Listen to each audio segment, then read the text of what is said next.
Nicole Christine Ellen Cable nasceu em 12 de agosto de 1997, em Fort Atkinson, uma cidade com pouco mais de 12 mil habitantes, no estado do Wisconsin, nos Estados Unidos. Ela era filha do casal David Cable e Christine Franks. Seus pais se divorciaram ainda na sua infância, e ela passou a morar com a sua mãe, juntamente com seu padrasto Jason e seus irmãos David, Annabelle, Emma e Julia, na cidade de Glen Burnie, no estado do Maine. Desde criança, Nicole era conhecida como uma garota divertida e sorridente, dona de uma personalidade corajosa e que buscava alcançar todos os seus objetivos. De acordo com pessoas próximas, a jovem era cheia de energia e carisma, fazendo com que as pessoas ao seu redor se sentissem muito confortáveis em sua presença. Em suas horas livres, Nicole gostava de passar tempo com os amigos, mantendo sempre o contato direto com eles a partir de mensagens de texto ou e-mails, quando não era possível vê-los pessoalmente. A família também era muito importante para ela, de forma que a adolescente curtia gastar boas horas em passeios com seus parentes. Quando estava de férias, adorava viajar, principalmente para Bar Harbor, uma cidade turística no estado de Maine. Nicole se aventurou em desfiles de moda por um tempo. A garota era bastante vaidosa e gostava de colecionar vestidos e sapatos. Ela fez o ensino médio na Old Town High School e fazia parte das líderes de torcida, chegando a participar de vários eventos que reuniam outros colégios da região. É dito que a jovem fazia amizade fácil, tendo amigos por toda a cidade e sendo considerada uma pessoa bastante popular. Um desses amigos era um rapaz chamado Brian Butterfield, que ela conheceu através da rede social Facebook. Nicole e Brian costumavam se comunicar bastante pela internet, mas nunca tinham se encontrado pessoalmente. O rapaz costumava elogiá-la, dizendo que ela era muito bonita e simpática. Após alguns meses conversando com Nicole, Brian decidiu chamá-la para sair. Ele disse para ela que seria apenas um encontro entre amigos e que queria muito conhecê-la pessoalmente. A princípio, Nicole negou, dizendo que era melhor eles conversarem por mais tempo, para saber mais um sobre o outro. Brian não aceitou o não como resposta. Ele disse que queria vê-la logo, alegando que talvez iria se mudar para longe e perderia a oportunidade de conhecê-la pessoalmente. Nicole então aceitou o convite e eles marcaram de se encontrarem. No dia 12 de maio de 2013, Nicole saiu para encontrar Brian. O rapaz pediu para que a garota o encontrasse em uma estrada próxima à casa dela. Essa foi a última vez que Nicole Cable foi vista com vida. Na manhã do dia 13 de maio, ao perceber que a filha ainda não havia retornado, sua mãe, Christine, procurou a polícia para informar sobre o desaparecimento. Ela disse que havia visto Nicole pela última vez no dia anterior, quando disse que encontraria um amigo do Facebook, mas que não sabia de quem se tratava. Após o anúncio do desaparecimento, dezenas de policiais, com o auxílio de helicópteros e cães farejadores, passaram vários dias procurando por Nicole. Além deles, centenas de voluntários se mobilizaram nas buscas. Christine, o padrasto Jason e as 3 irmãs de Nicole se envolveram ativamente nas buscas, se esforçando ao máximo que podiam na tentativa de encontrar a garota. A procura acontecia durante dia e noite, já que todos estavam empenhados em levar Nicole de volta para casa o mais rápido possível. Cartazes com a foto da adolescente e informações importantes foram colocadas por toda a cidade. No texto, além do número para contato, também estava escrito que quando sumiu, Nicole usava uma calça jeans e um moletom rosa. Durante as buscas, a família criou uma página no Facebook em que pedia ajuda para levar a filha de volta para casa. Nela, a mãe implorava para que quem estivesse com a sua filha a deixasse em algum posto de gasolina ou parque, para que eles pudessem resgatar a garota. Na postagem, Christine dizia não se importar com quem o suposto agressor fosse ou que pudesse sair impune, mas apenas com a vida de sua filha. Algumas pessoas que acompanhavam o desaparecimento da garota acreditavam que ela havia fugido com um amigo que conheceu pelo Facebook. No entanto, a família disse que ela jamais faria algo desse tipo, e por isso eles acreditavam que ela estivesse sendo mantida presa por alguém. Os policiais chegaram a interrogar diversas pessoas que conheciam Nicole. Eles falaram com familiares, vizinhos, amigos e colegas de escola da garota. No dia 14 de maio, a polícia tomou conhecimento de Brian Butterfield. o rapaz que marcou o encontro com Nicole através do Facebook no dia em que ela desapareceu. Os policiais ficaram sabendo de Brian após amigos de Nicole contarem a eles que a garota conheceu o rapaz pela internet e marcou um encontro com ele. Brian foi chamado pelos detetives para prestar depoimento e foi aí que veio uma surpresa. A conta do Facebook que conversava com Nicole e marcou um encontro com ela não pertencia a ele. Quem quer que fosse o responsável pela conta havia criado um fake com a identidade de Brian. E todo esse tempo, Nicole estava conversando com alguém que não era quem dizia ser. O verdadeiro Brian ficou muito surpreso com tudo isso, e após provar aos policiais que de fato não era ele o dono da conta, ele foi liberado. Em 20 de maio de 2013, uma segunda-feira, um corpo foi encontrado numa área arborizada por volta das 9h30 da noite por um agente que vasculhava a floresta com a ajuda de um cachorro. A equipe de busca foi mobilizada para a região e o corpo foi confirmado como sendo de Nicole Cable. Não havia nenhuma roupa e também nenhum ferimento visível na garota. A necrópsia constatou que haviam sinais de sufocamento e de relações forçadas. Também foi encontrado pele sob as unhas da garota, que foram retiradas e levadas para análise de DNA. Sua localização exata não foi divulgada, mas estima-se que ela estava a cerca de 30 quilômetros de sua casa. Além do corpo de Nicole, a polícia também encontrou nas proximidades um chapéu azul, uma meia e um tênis preto que não pertenciam à garota, mas sim a algum homem. A polícia coletou esses itens e também os levou para fazerem uma análise de DNA. Em entrevistas após as descobertas, o xerife Glenn Ross, responsável pelas buscas, disse que o caso começou inicialmente como de uma pessoa desaparecida, com muitas esperanças de que ela fosse encontrada com vida. Infelizmente, acabou se tornando uma investigação de um crime bem mais grave, frustrando as expectativas dos policiais envolvidos. A notícia do que de fato havia acontecido com a jovem Nicole Cable caiu como uma bomba para a família e se espalhou rapidamente por toda a região. O funeral da garota atraiu uma grande quantidade de pessoas, cerca de 300, que foram até a igreja onde o seu corpo foi velado. O enterro aconteceu de forma privada, apenas para familiares próximos.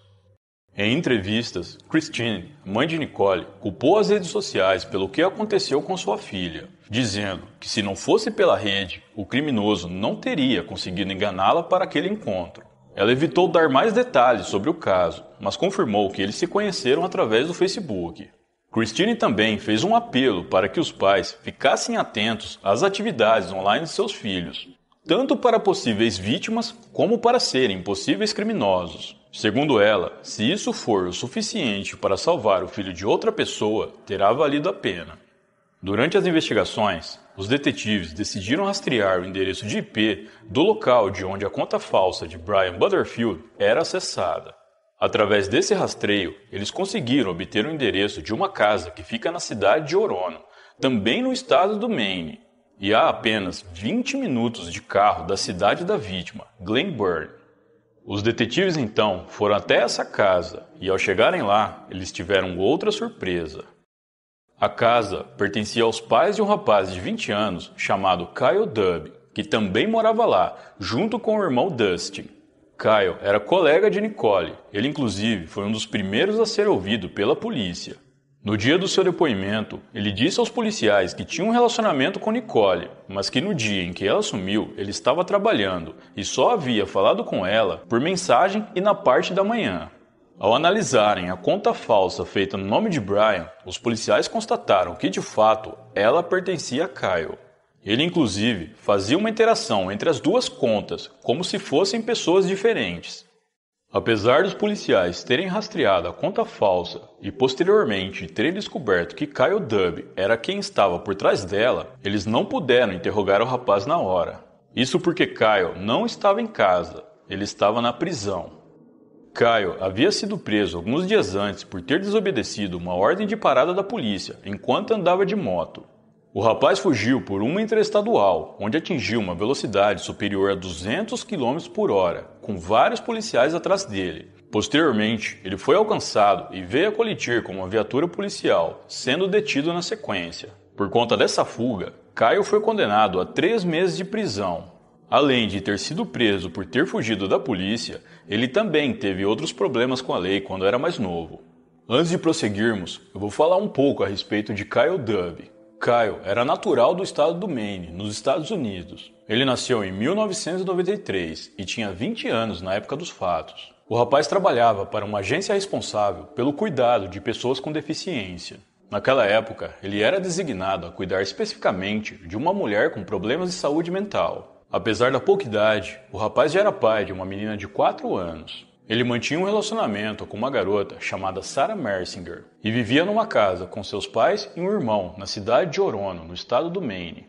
Kyle conheceu Nicole no começo do ano de 2013. Os dois passaram a conversar bastante pela internet e se encontravam de vez em quando. A garota via nele um amigo de confiança, com quem podia contar para se distrair e jogar conversa fora. Mas Kyle não estava interessado em apenas amizade. Ele se dizia apaixonado por Nicole, apesar de já estar em um relacionamento. Quem conhecia o rapaz conta que ele estava mesmo completamente obcecado pela garota e comprometido em convencê-la a sair com ele. Nicole, por sua vez, não estava interessada em nada além de amizade, o que deixava o rapaz bastante frustrado. Os detetives foram atrás de Kyle na prisão em que ele estava detido. Eles coletaram o DNA dele e lhe fizeram perguntas. Novamente, o rapaz disse que tinha um relacionamento com Nicole e que estava trabalhando no dia em que ela sumiu. Os detetives repararam que Kyle estava com diversos arranhões pelo corpo e o questionaram a respeito disso. O rapaz alegou que aquilo teria sido causado pela mulher com problemas mentais que ele cuidava na agência que trabalhava antes de ser preso. Os detetives também o questionaram a respeito da conta falsa no nome de Brian Butterfield, mas Kyle só desconversou. Os detetives então decidiram ir embora, já que sabiam que Kyle não falaria nada e eles já tinham o DNA dele para comparar com o encontrado na cena do crime. Sendo assim, se Kyle fosse o responsável pelo que aconteceu com Nicole, era só uma questão de tempo para ligá-lo ao caso. E ele já estava preso, então não iria a lugar nenhum. Enquanto a equipe forense fazia a comparação do DNA de Kyle com o DNA encontrado na cena do crime e nos itens encontrados nas proximidades, os detetives continuaram investigando para coletarem mais informações.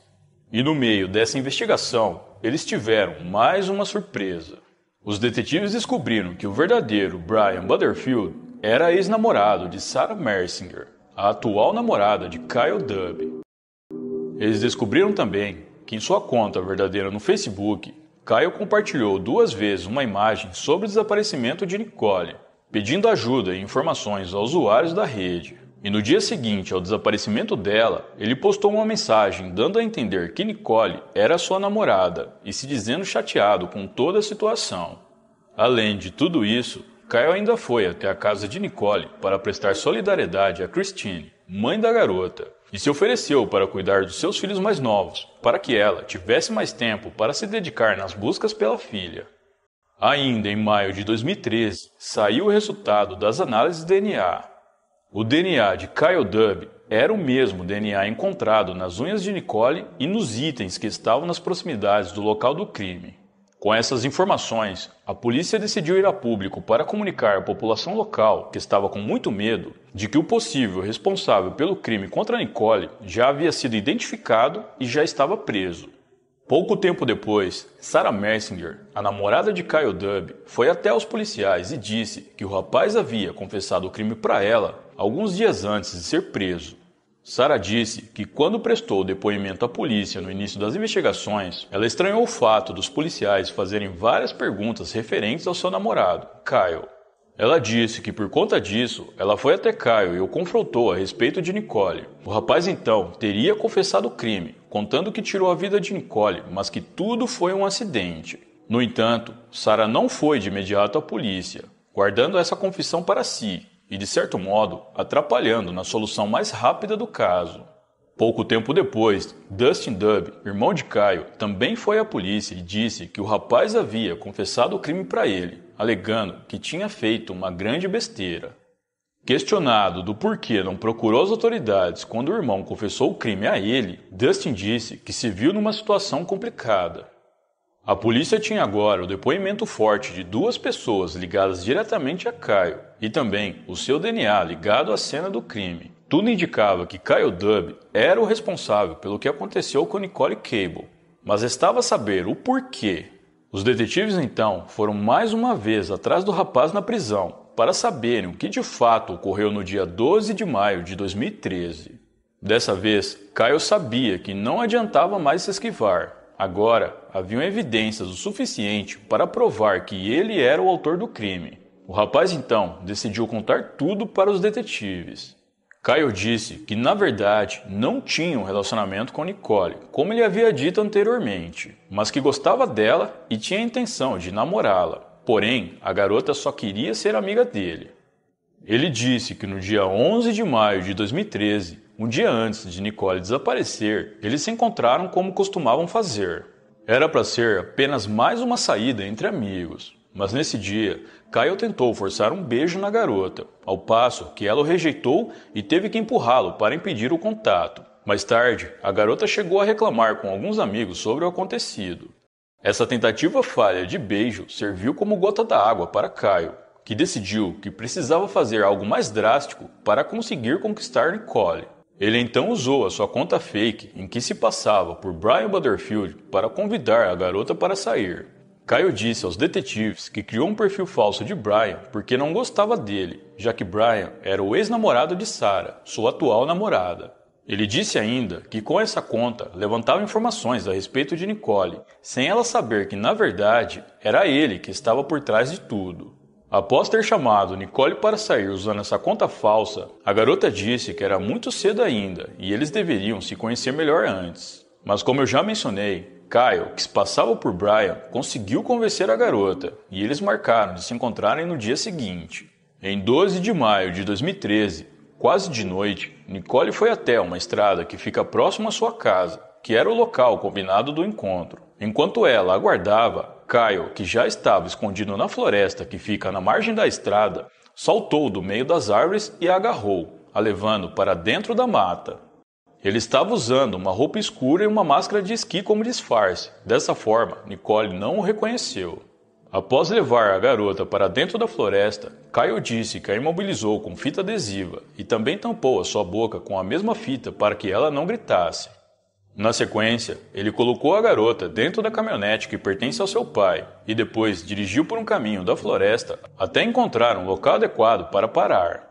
Kyle disse que no meio do caminho ele foi verificar como Nicole estava e percebeu que ela estava sem vida. Segundo ele, provavelmente a jovem ficou sem respirar devido à fita que ele colocou em sua boca e sem querer tampou seu nariz.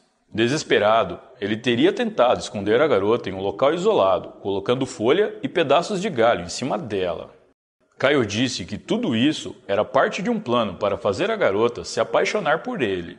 Segundo ele pegaria a garota sem que ela soubesse que era ele, e mais tarde a salvaria com sua identidade real, se tornando assim um herói tanto para Nicole como para o resto da cidade, e dando motivos para que ela o considerasse uma opção para namorar.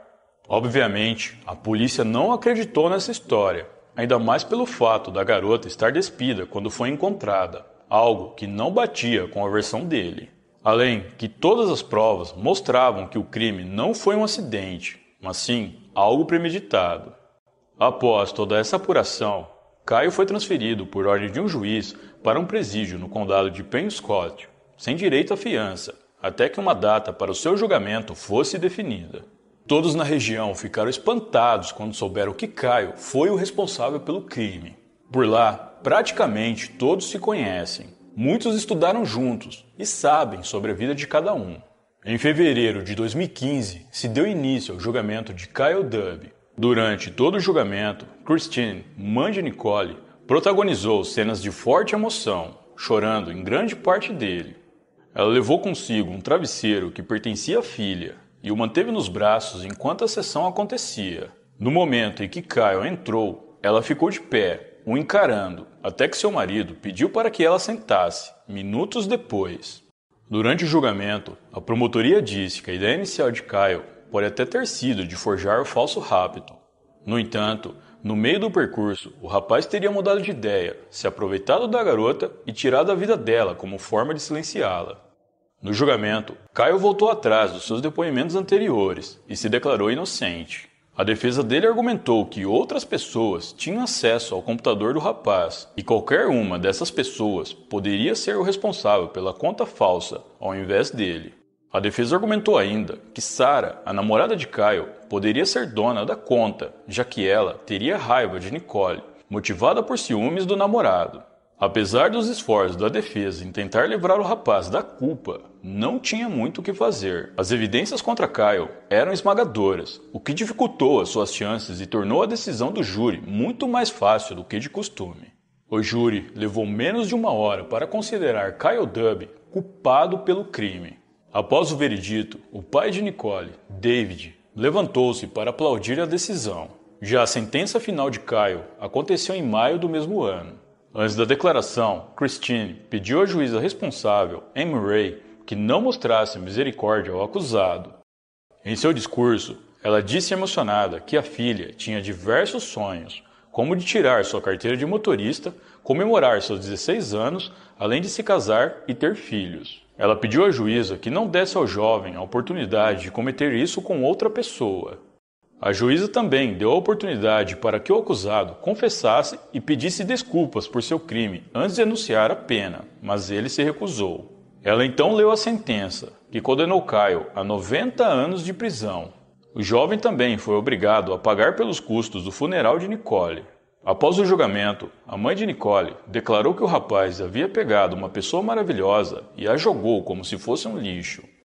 Ela disse que ele deveria se sentir mal por isso e mostrou sua indignação com a falta de remorso de Kyle. Disse também que podia imaginar o medo que a filha deve ter sentido naquela noite e que tinha certeza de que ela havia lutado com tudo o que tinha para sobreviver. Em entrevistas, Christine ainda pediu para que Kyle confessasse o que fez, ao invés de inventar desculpas para o crime. Pediu que o rapaz assumisse a responsabilidade do seu ato e que dissesse a ela, ao menos, quais foram as últimas palavras de sua filha. A defesa de Kyle deu poucas declarações à imprensa após o julgamento. Disseram apenas que recorreriam da sentença. O caso repercutiu bastante na região e serviu de alerta para amigos de escola de Nicole e demais adolescentes sobre os perigos de usar as redes sociais. Alguns, inclusive, desativaram suas contas nas redes, enquanto outros fizeram campanhas virtuais de conscientização sobre o uso delas. O desfecho do caso ainda levantou um grande debate a respeito de como certos criminosos têm facilidade em conseguir vítimas através das redes sociais. Após o crime, muitos pais passaram a monitorar o que os seus filhos estavam fazendo nas redes, a fim de garantir a segurança dos mesmos. Diversos memoriais físicos e virtuais foram criados para homenagear Nicole Cable e protestar contra crimes envolvendo a internet. Atualmente, Kyle Dubé se encontra encarcerado na prisão estadual do Maine, em Warren.